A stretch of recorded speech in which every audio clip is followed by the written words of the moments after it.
no es otra.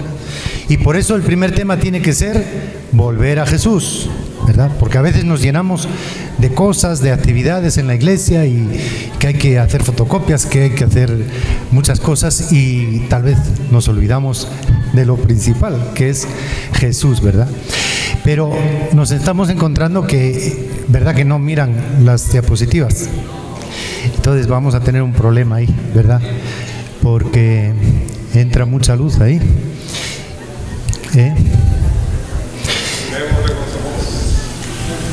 Sí. Bueno, no sé, vamos a intentarlo, ¿verdad? Sí, leen lo que dice arriba.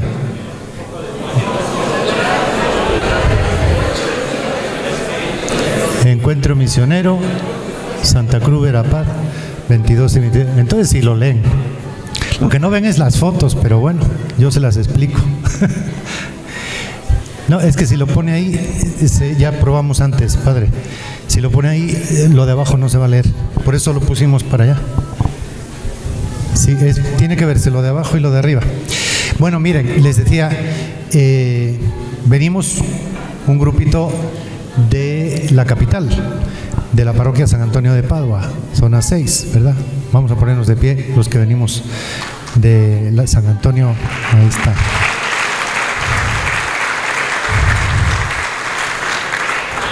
Gracias. Allí en la parroquia de San Antonio, de donde venimos, hemos comenzado las Santas Misiones un poquito después que ustedes, creo yo, en el año 2019. Y ya estábamos visitando la primera etapa de la misión, el 70% de las casas de los hogares de la parroquia cuando vino la pandemia en marzo del 2020 y ahí nos quedamos, ¿verdad? Yo creo que también ustedes sintieron eso. En ese año 2019 participamos en algunas conferencias de Luis Mosconi, que tenía que estar aquí ahora, pero parece que va a venir en enero. Ojalá que lo tengamos con nosotros de nuevo, ¿verdad? Y estábamos en la Santa Misión con mucho entusiasmo. Y para mí, como les decía, es pues muy bueno poder compartir con ustedes. Yo por aquí pasé durante 8 años en rumbo al ISCAN. Allí estuve 8 años de párroco en el ISCAN, que aunque es diócesis de Quiché, pero hay que darse una vuelta por acá, ¿verdad?, para llegar hasta allá. Y al principio pues tardábamos 2 días y nos quedábamos a dormir aquí, donde las benedictinas, ¿verdad? Después vinieron las guadalupanas. ¿Hay alguna guadalupana por acá? No. Las guadalupanas benedictinas también, ¿verdad? Y recuerdo que aquí también yo recibí un curso de medicina natural en febrero del año 99 con un doctor japonés, Aton Inoue, aquel que andaba difundiendo la orinoterapia. ¿Se acuerdan ustedes? La orinoterapia. Yo cuando hice el curso tenía mucho pelo y me empecé a poner orines y se me quedó la calva así, ¿verdad? No, son bromas.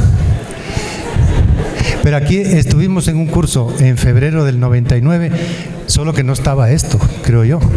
Era en el otro lado de allá. Bueno, tenemos poco tiempo y a mí me han encargado que les hable del primer tema, que es Jesús de Nazaret, Jesús y la misión.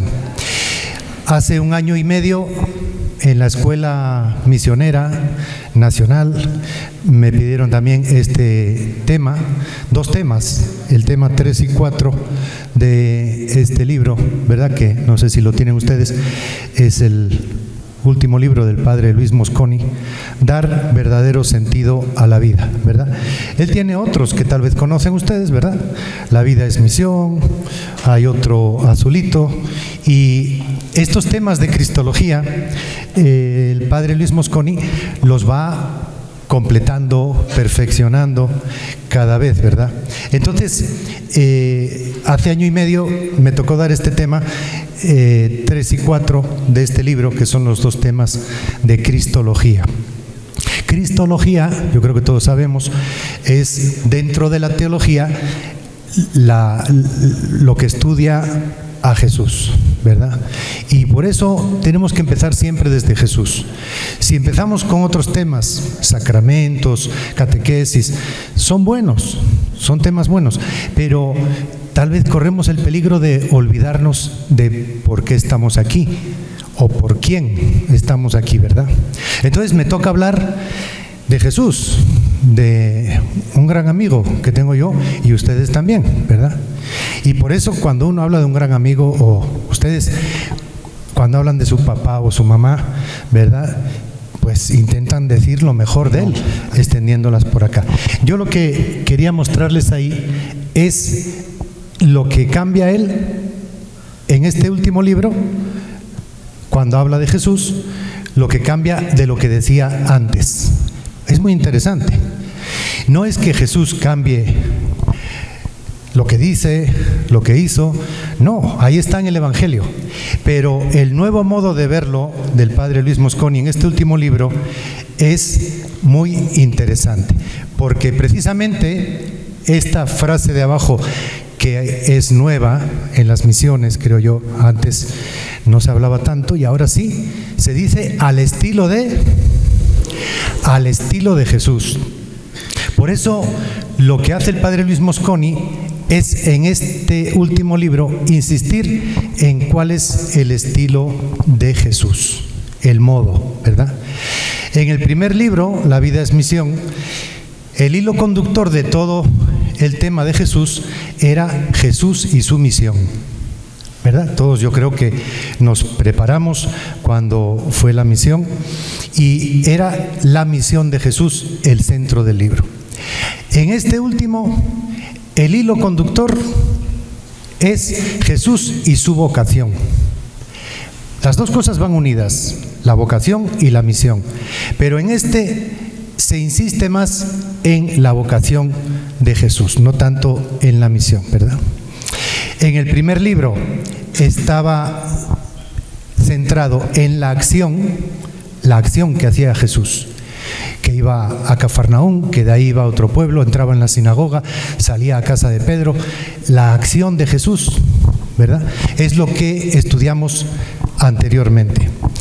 En este, el padre Luis Mosconi se centra más en la motivación, los motivos que tenía Jesús para hacer una cosa. Una cosa es lo que hacemos y otra es los motivos que nos llevan a hacer eso, ¿verdad? Entonces, en la cristología que vamos a hablar hoy, nos centramos más en la motivación, los motivos que tiene Jesús, lo que mueve su vida, ¿verdad? Ahí está, al lado de allá, uno de los libros anteriores, las Santas Misiones Populares, y en esta parte de acá, aunque ustedes no lo ven bien, es este libro, Dar verdadero sentido a la vida, ¿verdad? Entonces, ¿cuál es la pregunta clave en los libros anteriores? La pregunta clave es, ¿qué hace Jesús? Esa era la pregunta clave. ¿Qué cosas hace Jesús? Hacía muchas cosas, ¿verdad? Y en este, la pregunta clave no es ¿qué hace Jesús?, porque ya lo hemos estudiado, sino ¿por qué lo hace? La motivación. ¿Por qué lo hace? ¿Por qué Jesús se entrega? ¿Por qué Jesús en el huerto de los olivos no se escapa? ¿Verdad? Si alguien tiene la suerte de haber ido a Jerusalén, se va a dar cuenta que del huerto de los olivos, que ya está fuera de Jerusalén, sería muy fácil darse una vuelta por detrás del monte de los olivos y esconderse y irse para Jericó o para otros lados. ¿Por qué Jesús no se escapó? ¿Por qué lo hace? Y otras preguntas que podemos hacernos en los libros anteriores, además de preguntarnos qué hace Jesús, nos preguntábamos dónde lo hace, cuándo, con cuánta gente. Eran preguntas que nos hacíamos para saber más de Jesús, ¿verdad? Entonces, en el Nuevo, que ya dijimos que la pregunta fundamental es ¿por qué lo hace?, también vamos a preguntarnos cómo lo hace. El modo de Jesús, el estilo. Eso es lo que marca la diferencia entre la cristología de ahora con la de antes. el estilo, el modo de Jesús. ¿De acuerdo?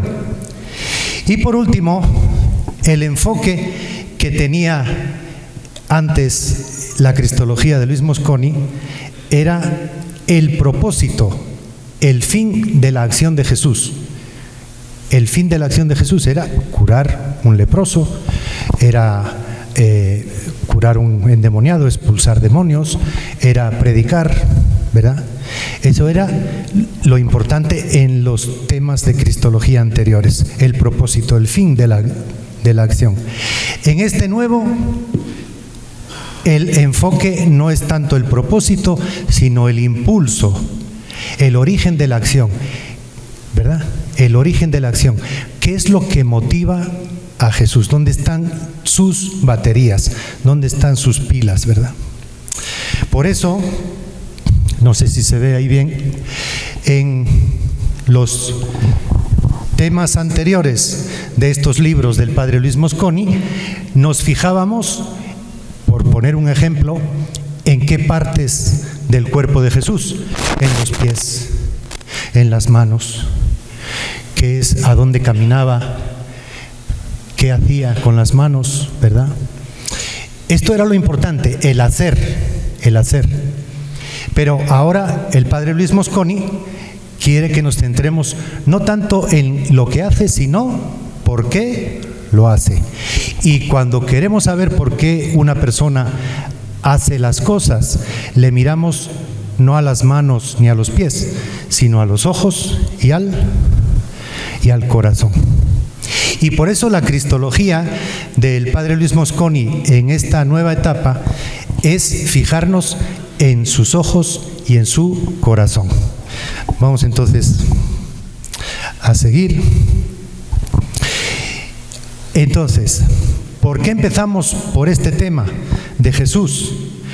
Porque muchas veces hemos escuchado, incluso el Papa Francisco lo ha dicho varias veces, tenemos un gran peligro, los cristianos, de ser cristianos sin Cristo. No se puede ser cristiano sin Cristo.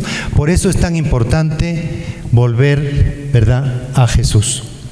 Y ahí tenemos 3 tipos de personas que hoy encontramos en nuestra familia, en nuestros vecinos o en nosotros mismos. Miren, en primer lugar, hay quienes no encuentran sentido a la vida. Cada vez más gente. Y uno lo sabe, los sacerdotes lo sabemos por las confesiones, ¿verdad? Cada vez hay más gente que no encuentra sentido a la vida, porque hay mucha confusión, hay muchas esclavitudes, cada vez más esclavitudes.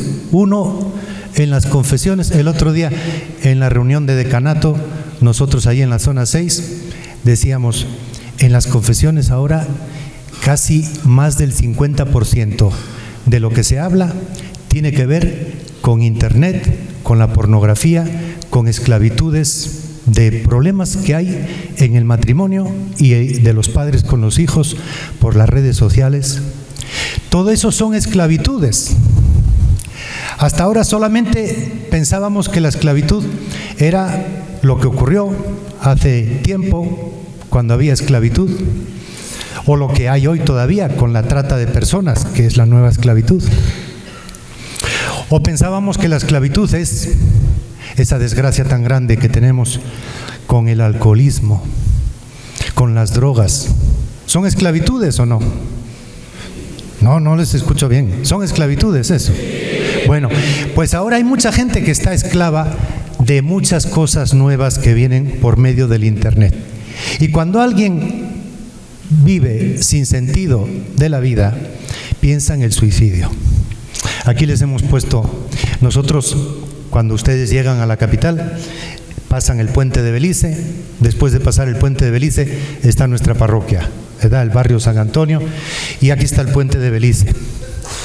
Es, junto con el puente del incienso, los puentes que utilizan muchas personas para suicidarse, ¿verdad? Y es una desgracia. Y en el puente del incienso, pues lo han cubierto de vallas, ¿verdad?, para que la gente no se tire, y incluso hay iglesias evangélicas, creo yo que son evangélicas, ¿verdad? Dicen mensajes ahí para que la gente no se suicide, ¿verdad? Un día en algún lugar tendrás otra oportunidad. Son carteles que están puestos justo donde la gente se suele tirar del puente para abajo. Entonces, ¿se puede ser cristiano sin Cristo? Decimos sí. Hay mucha gente hoy que vive sin un sentido de la vida. Segundo, hay otros que creen que su vida sí tiene sentido, pero no necesitan a Cristo. El Papa Francisco le llama gnosticismo y pelagianos, los gnósticos y pelagianos. Estas palabras muy raras, ¿verdad? Es muy fácil de explicar. Son herejías antiguas, pero que, aunque no se nombren ahora de esa manera, pero existen. Y el Papa Francisco lo explica muchas veces. Vamos a leer después algún texto del Papa Francisco explicando qué significa los gnósticos y los pelagianos que existen hoy en día. Pero en tercer lugar, hay gentes que experimentan que el sentido de la vida es caminar juntos con Cristo en fraternidad hacia el reino. Y esto es lo que las santas misiones quieren ayudar ahora a que comprendamos nosotros y las personas a las que somos enviados, ¿verdad? Entonces, allí hay una escultura que está vacía por dentro, ¿verdad? Quiere significar el vacío existencial. Esta palabra, también un poco rara, pero significa que no le encuentro sentido a mi vida. Y por eso aquel escultor pintó un señor sentado ahí y que aquí todo está vacío, ¿verdad? Y él está agachando la cabeza mirando ese vacío en su vida. Por eso es tan importante que las santas misiones vuelvan otra vez con fuerza. Dice, lástima, no se puede leer, se lo voy a leer yo. Ahí está el Papa Francisco orando delante, por cierto, este año se cumplen 800 años del primer pesebre, del primer nacimiento, el primer Belén que hizo San Francisco de Asís en el año 1223, en diciembre, en un pueblito, hay unas rocas que se llama Grecho, ¿verdad? En nuestro decanato vamos a hacer un concurso de belenes para motivar a que la gente haga en su casa. Mucha gente lo hace, ¿verdad?, en su casa, pero vamos a motivarlo haciendo un concurso de belenes en el decanato. Y pongo esto del pesebre porque el misterio de la encarnación es lo que más nos ayuda a luchar contra el gnosticismo y el pelagianismo, que lo vamos a explicar ahora qué es. El misterio de la encarnación, lo que vivimos en el pesebre, en el Belén o el nacimiento, es lo que más nos ayuda a luchar contra estas herejías o peligros que tenemos en nuestra fe. Dice así el Papa Francisco: en la historia de la Iglesia ha habido dos clases de cristianos: los cristianos de las palabras, esos de Señor, Señor, y los cristianos de la acción, ¿verdad? Siempre ha existido la tentación de vivir nuestro cristianismo fuera de la roca que es Cristo. Él es la roca. Pero hay la tentación de cristianos de palabras, de pensamientos, de razones, que son los gnósticos, los que el Papa Francisco llama ese peligro de los gnosticismos. El que yo puedo conocer la verdad utilizando solo la razón, ¿verdad? Y los otros, los pelagianos. Pelagio fue alguien de hace muchos siglos que decía que todo podemos hacerlo nosotros por nuestras propias fuerzas, con nuestras acciones, con nuestro compromiso, y no hace falta Dios. Nosotros solos sabemos lo que hay que hacer. Y esto se llama pelagianismo, pelagianos, por aquel hombre que se llamaba Pelagio, ¿verdad? Bueno, no importa tanto si nos quedan o no estas palabras que son un poco raras, gnósticos y pelagianos. Lo que importa es lo que quiere decir el Papa Francisco, es decir, que los gnósticos es los que creen que pueden llegar a la verdad solo con el conocimiento y se quedan solo en las ideas, que no se encarnan en hechos, encarnación. Por eso les ponía ahí a San Francisco de Asís ante el misterio de la encarnación. Y los pelagianos creen que no hace falta la gracia de Dios porque uno mismo con su libertad puede hacer obras buenas. Y los pelagianos caen en el activismo loco y sin fundamento. ¿Saben lo que es el activismo? Pues caemos muchas veces los que trabajamos en la iglesia en eso, que tenemos tantas cosas que hacer, ¿verdad? Que nos pasa como el sacerdote y el levita de la parábola del buen samaritano, ¿verdad? Que tenemos tantas cosas que hacer que olvidamos eso, ¿verdad? Así que unos se quedan en las ideas y otros en las obras. Pero las dos corrientes, que hoy no se llaman así, es el Papa Francisco el que recupera estas herejías antiguas, las dos corrientes prescinden de Cristo, ¿verdad? Pues por eso es importante ahora volver a Jesús, volver a Jesús. A lo largo de la historia de la Iglesia, los santos y los mártires quisieron volver a Jesús y por eso los mataron. No los mataron por otra cosa, los mataron porque quisieron volver a Jesús. Los ermitaños, los monjes, los mendicantes, ahí está Santa Clara, allá abajito, San Francisco.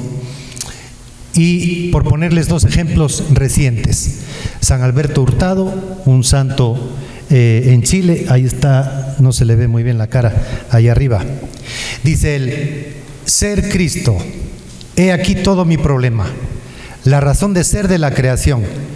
Todo el mundo ha sido creado para la gloria del Hijo de Dios. Y yo me uno al Hijo de Dios por mi bautismo, que me hace a mí también Hijo de Dios. Él, San Alberto Hurtado, tenía clarísimo que hay que volver a Jesús. A Jesús. Y otro que canonizaron hace poco, Carlos de Foucauld. Carlos de Foucauld dice esa frase que tampoco se puede leer ahí, qué desgracia. Dice: tan pronto como yo creí que había un Dios, comprendí que no podía hacer otra cosa más que vivir para Él. Carlos de Foucauld. Y entonces volvemos a Jesús y nos encontramos con que Jesús vivió hace 2000 años en una situación que fue hace 2000 años y que hoy es diferente seguramente, ¿verdad? Pues Jesús no tenía Facebook, creo yo que no está en Facebook Jesús, ¿o sí? ¿Verdad que no está? Yo he buscado y no lo encuentro, ¿verdad? Tal vez hay que darle un curso de cómo meterse en Facebook, ¿verdad? Entonces, ¿qué situación vivía Jesús hace 2000 años? Yo he puesto ahí 5 situaciones, porque después van a ir a trabajo de grupos, ya lo vamos adelantando, y van a ustedes a ver en grupos cuáles son 5 situaciones del mundo actual a donde vamos a misionar. Ese mundo que tenemos que misionar, ¿cómo es? Pues hace 2000 años Jesús, primero, misionó en Palestina, que era un pequeño país, casi tan pequeño como El Salvador, imagínense. Tenía 700.000 habitantes y estaba en medio de 3 continentes, Asia, África y Europa, con influencias culturales de todas partes. Y entonces los papás veían que los hijos se cortaban el pelo al estilo griego. Entonces estaba de moda lo griego. Y los jóvenes en Grecia, acuérdense, comenzaron las Olimpiadas, les gustaba el deporte. Y entonces los jóvenes judíos, unos se cortaban el pelo estilo griego, vestían a la moda de Grecia, les gustaba hacer deporte, y los padres, que eran muy judíos, no les gustaba que los hijos perdieran su cultura y que se fueran con la cultura de Grecia. Pero otros padres sí les gustaba, y entonces le ponían a sus hijos nombres griegos. Y en el grupo de Jesús hay discípulos que sus padres les pusieron nombres griegos, como Felipe, ¿verdad? O Andrés. Son nombres griegos, no son nombres judíos. Lo que indica que ya en la época de Jesús había un choque cultural grande. Porque los padres que no querían lo griego y querían defender lo judío, le ponían a sus hijos de nombre Simón o Judas, ¿verdad? Y así que en el grupo de Jesús, imagínense qué problemas habría entre esos. Por eso cuando los griegos quieren conocer a Jesús, llaman a Felipe y Andrés. Fíjense qué curioso. A los dos apóstoles que tenían nombre griego, y seguramente ellos andaban con el peinado y la ropa a la moda griega. Bueno, pues esto es la primera característica de la situación en el tiempo de Jesús. La segunda, quien dominaba era el Imperio Romano. A través de sus legiones, centuriones, la burocracia, recaudadores de impuestos, el comercio y la ideología, sobre todo la ideología, que se llamaba la Pax Romana. La Pax es la paz, pero con X, ¿verdad? La Pax Romana. La Pax Romana no era, como Monseñor nos explicó antes, el nombre de Verapaz. Vera significa, como yo creo que todos ustedes saben, verdadera. El nombre de Verapaz es muy bonito, porque significa la verdadera paz. Monseñor contaba esa historia de los dominicos y yo he leído que el rey Quexí fue invitado a España, y no sé si por el Felipe II, el rey de España, y estuvo allí, no sé, varias semanas o meses, ¿verdad? Se hicieron muy amigos. Manuel Batalbats. Se hicieron muy amigos. Y cuando se despidió Manuel Batalbats para regresar aquí a Cobán, el rey le dijo: pídeme lo que quieras y te lo regalo. Y Manuel Batalbás pensó, dijo, pues no me hace falta nada. Y luego pensó, dijo él, sí, si me vas a dar algo, te pido un favor. Mándame más dominicos, le dijo. Así de contentos estaban con los dominicos. No sé si hay algún dominico por aquí, ¿verdad? Pero eso se puede leer de aquella historia de 1500 y pico, ¿verdad? Por eso la Pax Romana era la ideología que estaba basada en el miedo y la opresión. No es la verdadera paz, es la Pax Romana, ¿verdad? Y había ejecuciones. No crean que solo a Jesús lo crucificaron. Había veces que crucificaban a cientos de personas a la orilla de los caminos para causar terror. Yo que estuve en Ixcán 8 años, allí celebrábamos los aniversarios de la masacre de Cuarto Pueblo y de otras. Y sabemos que las masacres tenían el mismo objetivo que la cruz en tiempo de los romanos: causar terror. Eso era el objetivo de las masacres, ¿verdad?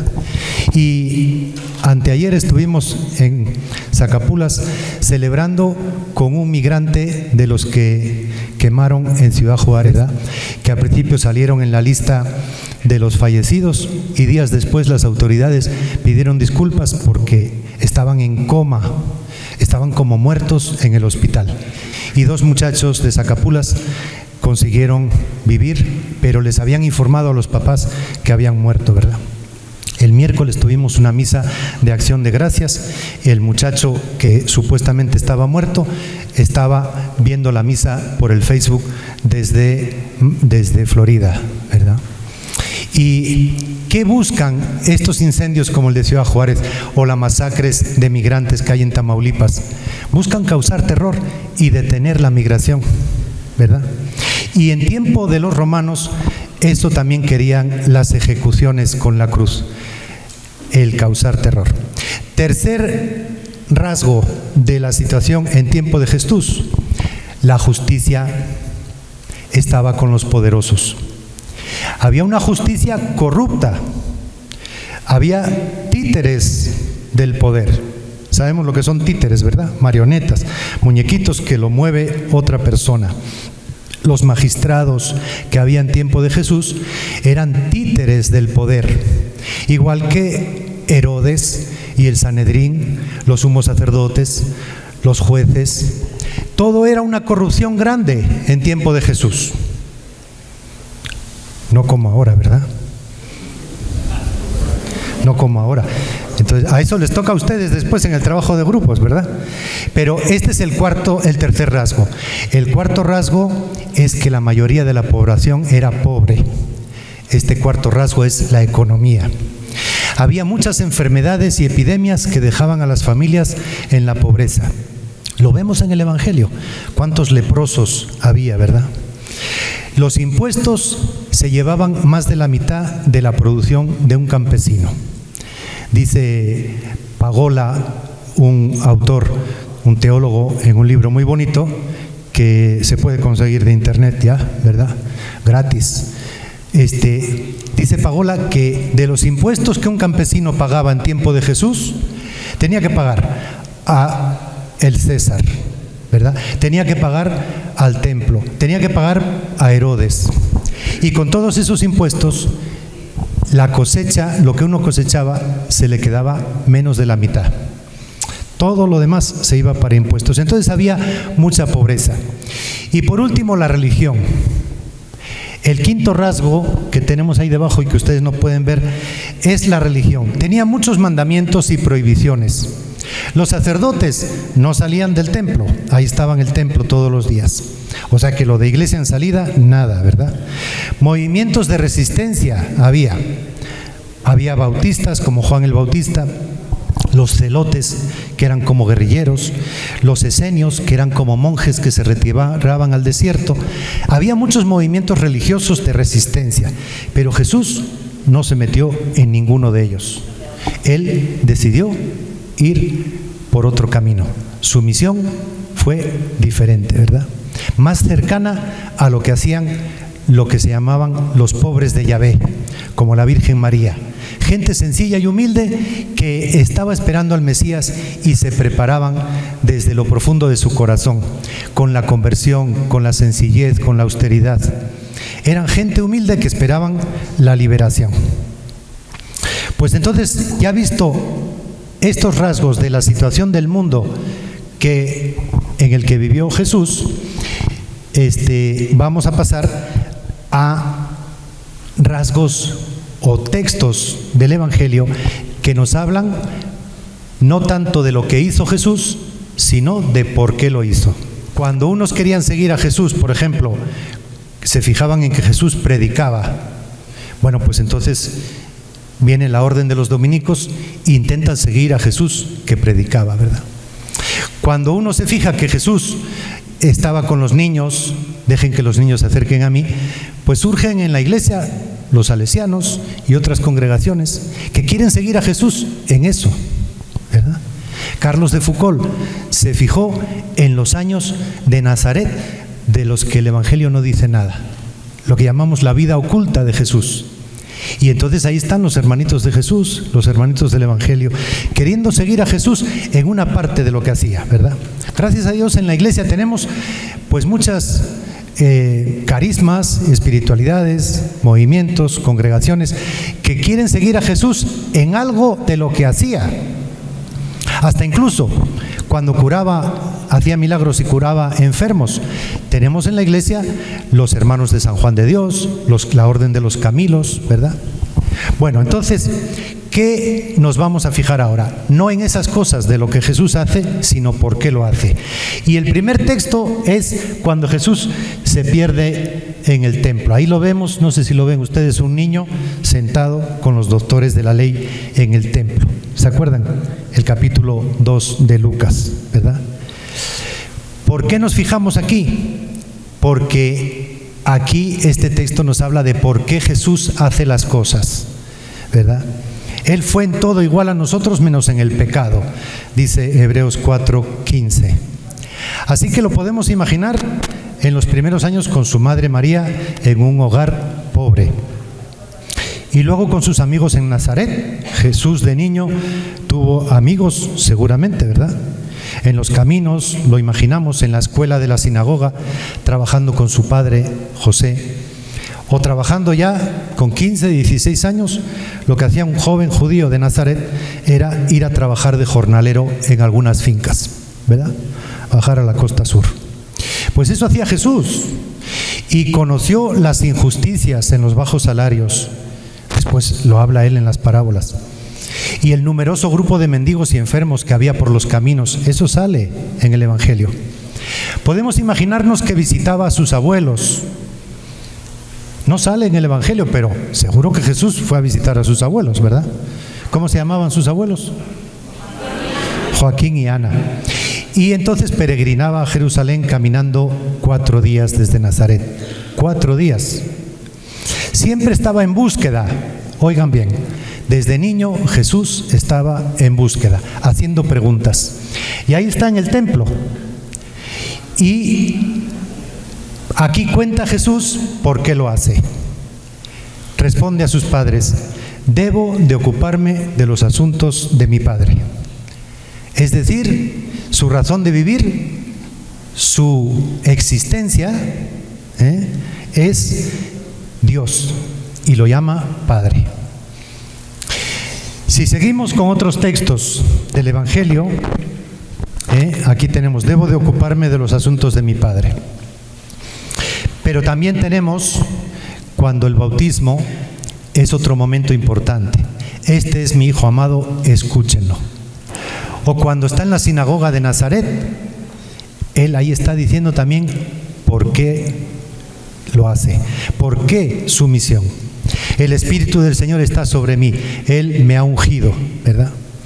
Y entonces nos vamos fijando en el Evangelio, no tanto en lo que nos fijábamos antes, todas las cosas que hacía Jesús, sino la motivación, lo que da origen a esas acciones. ¿Por qué lo hace? Fíjense que cuando comienza su vida pública Jesús es después de que le informan de que apresaron a Juan.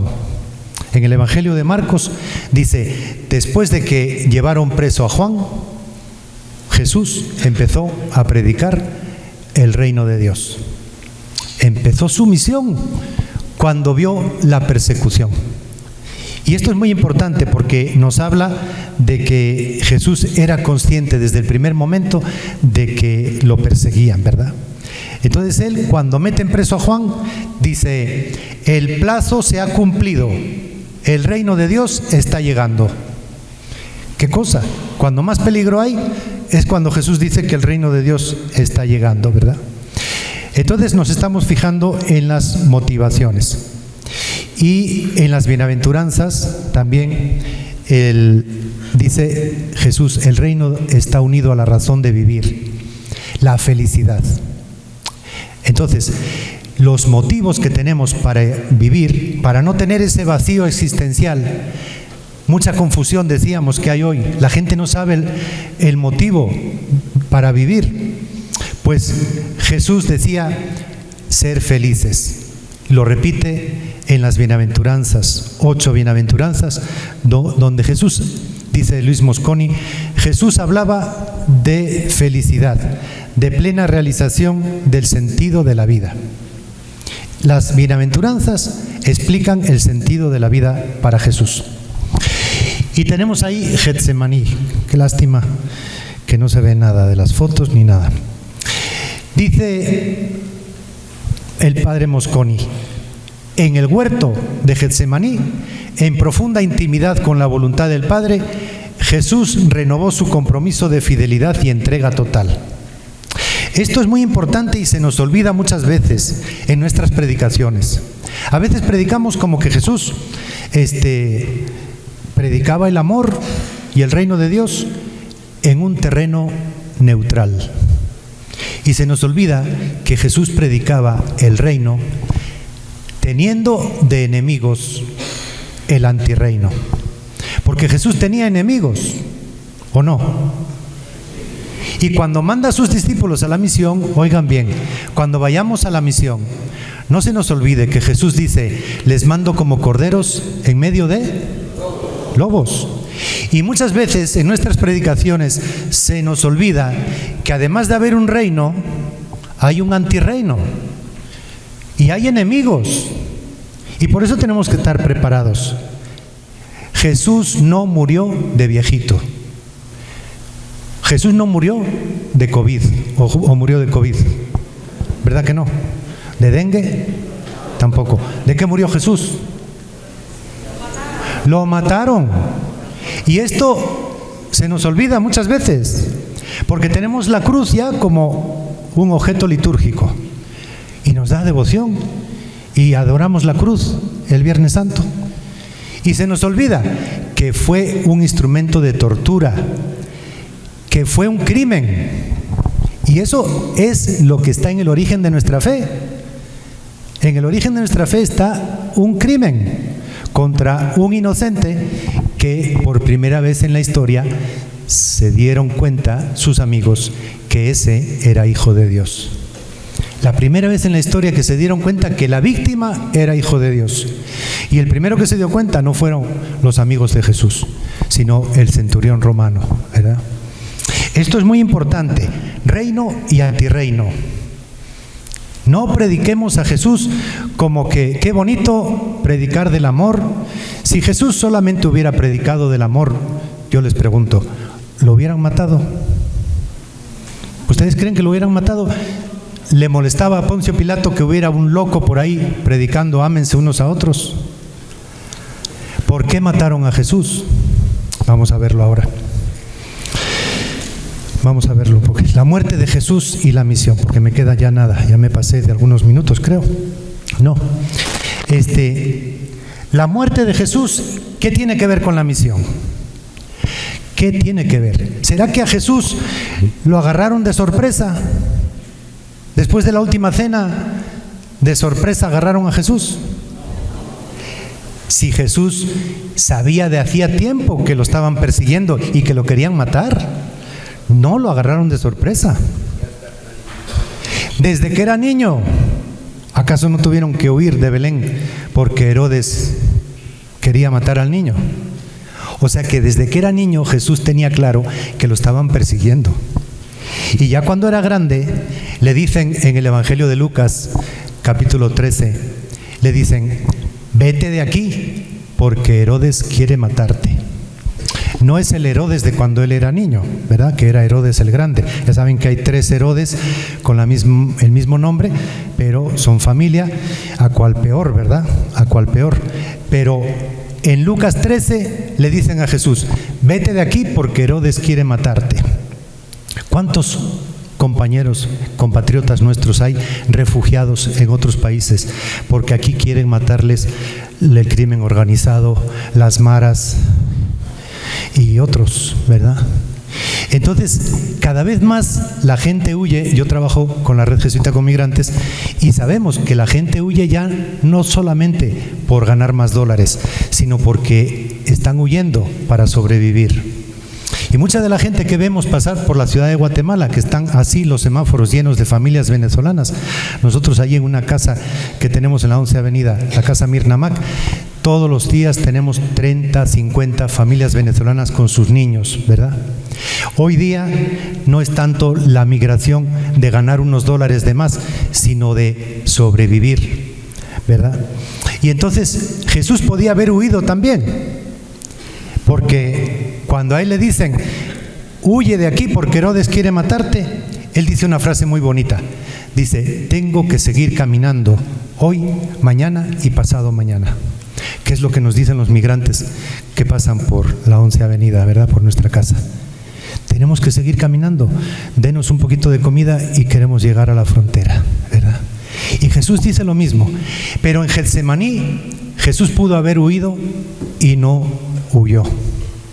Y eso nos dice algo muy importante del sentido de la vida para Jesús.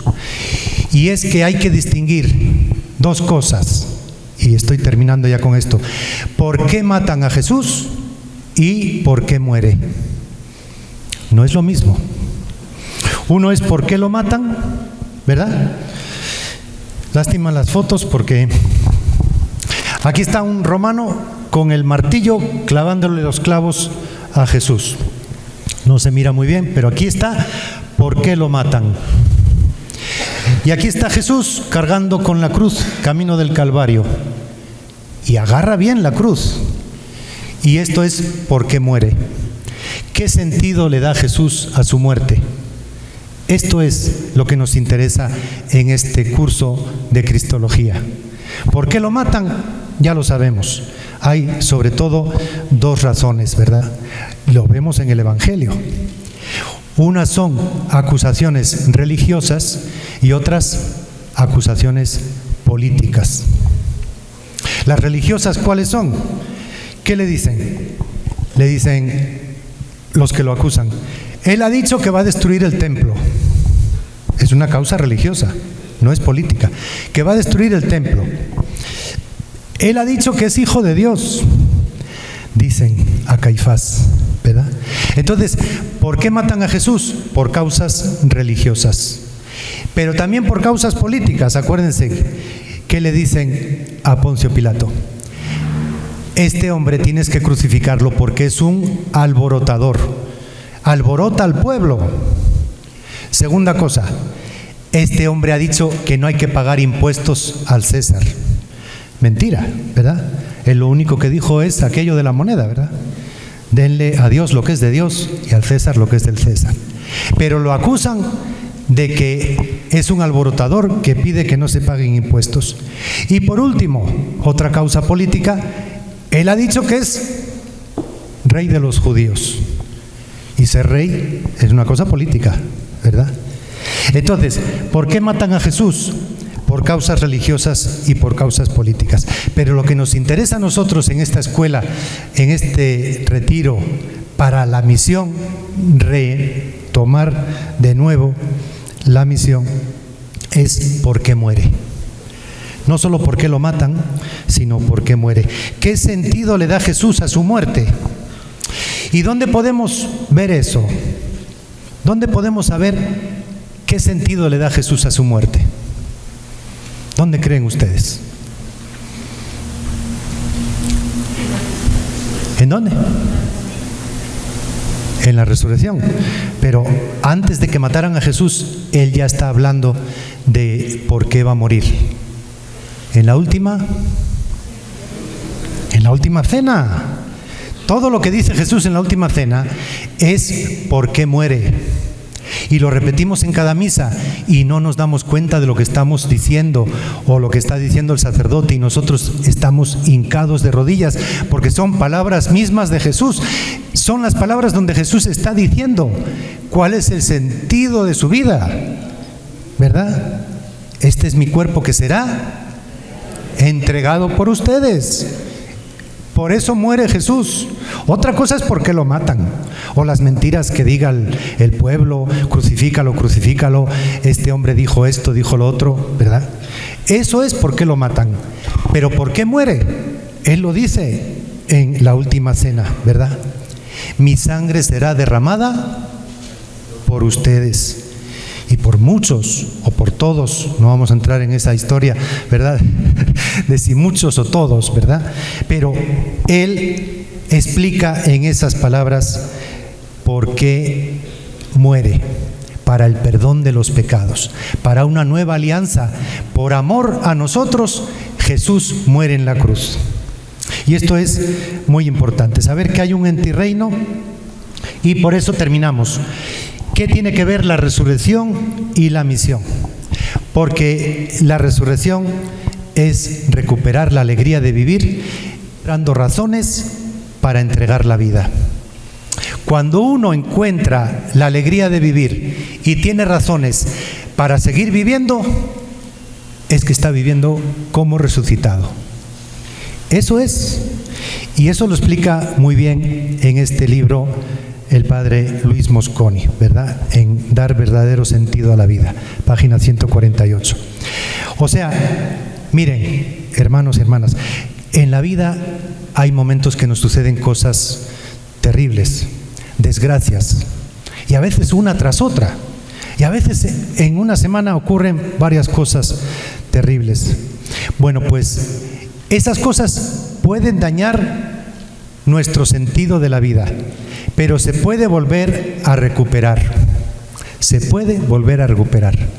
Recuerden Emaús. Esos dos discípulos habían perdido el sentido de la vida. No le creían a aquellas mujeres. Hay unas mujeres que dicen que encontraron el sepulcro vacío, pero a él no lo vieron. Pero nosotros nos vamos. Esta película ya se terminó y nos vamos. ¿Y a quién se lo están diciendo? A Jesús, ¿verdad? Ellos habían perdido el sentido de la vida. Y la resurrección, Emaús, significa que podemos recuperar el sentido de la vida, aunque nos haya pasado 1000 desgracias, aunque seamos los mayores pecadores que hay en la tierra. Jesús nos agarra de la mano, resucitado, y nos levanta. Y eso es lo que tenemos que transmitir en la Santa Misión, al estilo de Jesús, si queremos que sea al estilo de Jesús, ¿verdad? Entonces, estos discípulos de Emaús recuperaron las motivaciones, cómo ardía nuestro corazón, ¿verdad? Y volvieron al grupo, no siguieron hacia Emaús, ¿verdad? No siguieron su camino, dispersando la comunidad, sino que volvieron a Jerusalén. Bueno, pues termino con esto. Después de Jesús, ya nos van a hablar ahora en los próximos temas de eclesiología y de otros temas, pero para conectarlo, Jesús es la realización plena del sentido de la vida, y esto lo encontraron desde hace 2000 años sus apóstoles y otros que no lo conocieron, pero que eran apóstoles, como Pablo. Pablo dice: todo lo considero basura con tal de ganarme a Cristo. Para Pablo el sentido de la vida era Cristo, lo demás todo basura. Y esto es lo que tenemos que transmitir en la Santa Misión. Crearon fraternidad los primeros cristianos, caminaron juntos en el concilio de Jerusalén alrededor del año 50, ¿verdad? Pues había disputas, había problemas, se juntaron en Jerusalén, el primer concilio, el primer sínodo podemos decir, y luego Nicea, Trento, Vaticano II, y ahora el sínodo de la sinodalidad, porque formamos un pueblo, ¿verdad?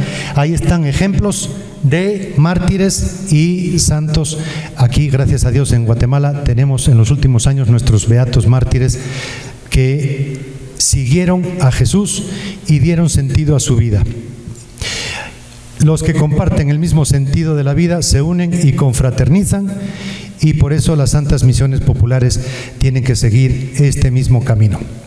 Dice el Papa Francisco en Evangelii Gaudium, que está cumpliendo 10 años, ya termino, dice: el Evangelio responde a las necesidades existenciales más profundas de las personas.